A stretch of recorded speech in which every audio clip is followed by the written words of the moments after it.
The date is Tuesday, October 8th. This is the news on PBCJ. I am Simone Absalom. Jamaica has been given the go-ahead to list first ever Caribbean green bond on the stock market. That announcement came from Prime Minister Andrew Holness on Monday. I'm equally pleased to announce that we have obtained approval from the Green Climate Fund for readiness support to create the first Caribbean green bond listing, which will undoubtedly place us as the Caribbean country of choice to conduct climate-smart and sustainable businesses.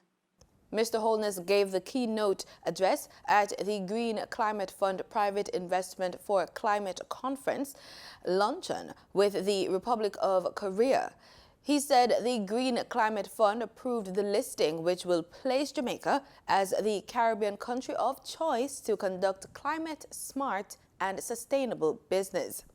The Prime Minister says the increasing dangers of severe weather events owing to climate change, and he outlined measures being undertaken by his administration to make Jamaica more climate resilient so as to protect hard-won economic gains.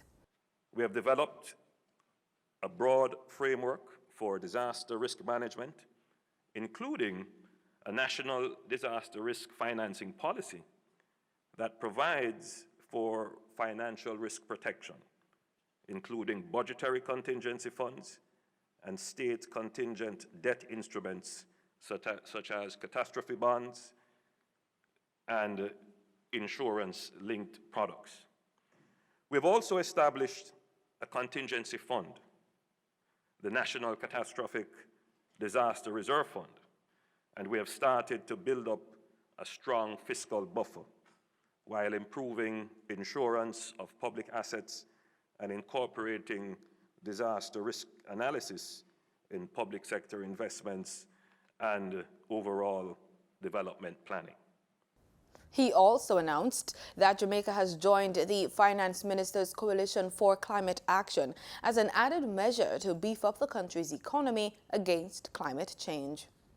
The government will place its 19% stake in the Jamaica Public Service Company on the Jamaica Stock Exchange.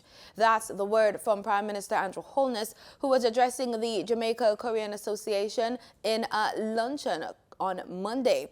He did not disclose when the shares would be listed, but explained that he's putting the government shares in JPS on the stock market, and it will broaden the ownership base and increase the value of the light and power company.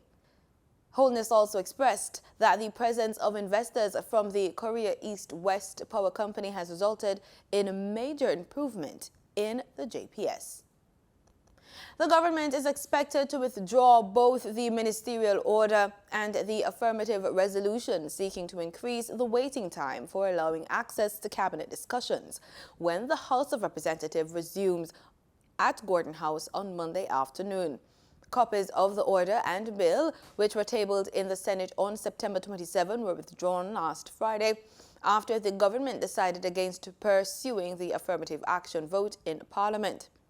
A joint select committee from both houses of Parliament will be set up to review 3 public access acts: the Access to Information Act, the Official Secrets Act, and the Archives Act. Prime Minister Andrew Holness says the committee will look at privacy rights affecting national security, property and proprietary rights in respect of how these issues are treated in legislation. He said that in the meantime, the process of releasing cabinet minutes covering the period 1975 and 1976 into the public domain will commence. It is also understood that the request was made by Radio Jamaica Gleaner Group. The Child Protection and Family Services Agency, CPFSA, says it is imperative that children learn how to protect themselves and become self-reporters.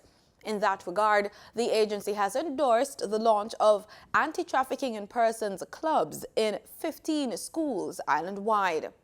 In a written statement to the press, the agency said the Ministry of National Security's initiative is in keeping with their focus on child participation, as it is imperative that children get involved in all spheres of their lives, focusing on those issues affecting them.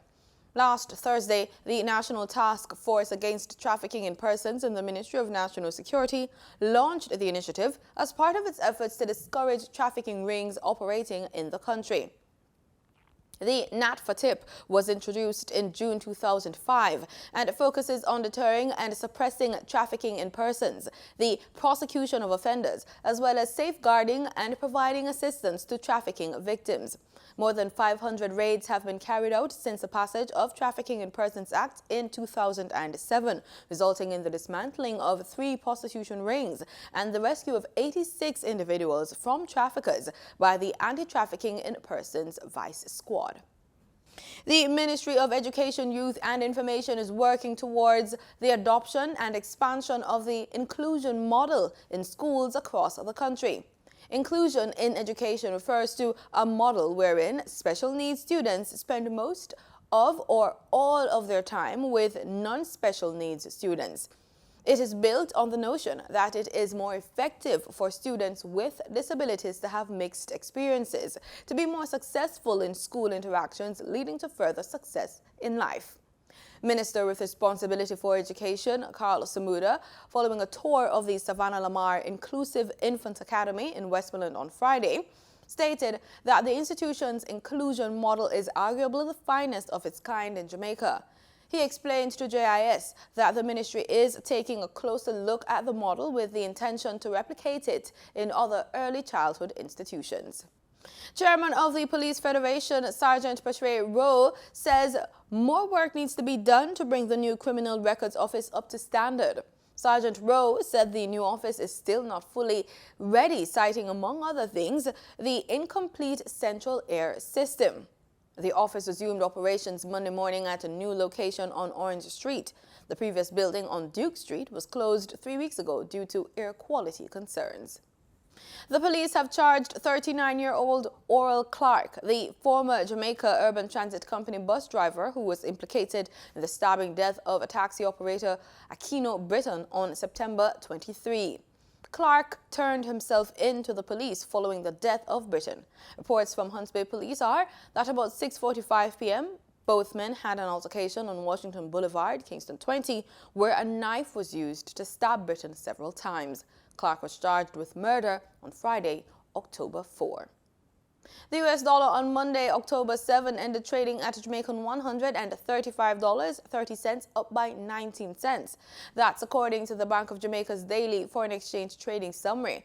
The summary also indicates that the Canadian dollar ended trading at 100 Jamaican dollars 33 cents, down from $100.52, while the British pound sterling ended trading at Jamaican $168.35, down from $169.33. In regional news, Montserrat's Premier, Donaldson Romeo, has announced November 18 as the date for general elections. The announcement came in a brief podcast Monday. However, he did not give a date for nomination day. I met with the acting governor, Her Excellency Mrs. Lyndall Simpson, this morning, and I can now confirm that the instruments for the dissolution of Parliament have been signed. Further to that, I must now announce the date for the 2019 general elections. The date is 18th November 2019.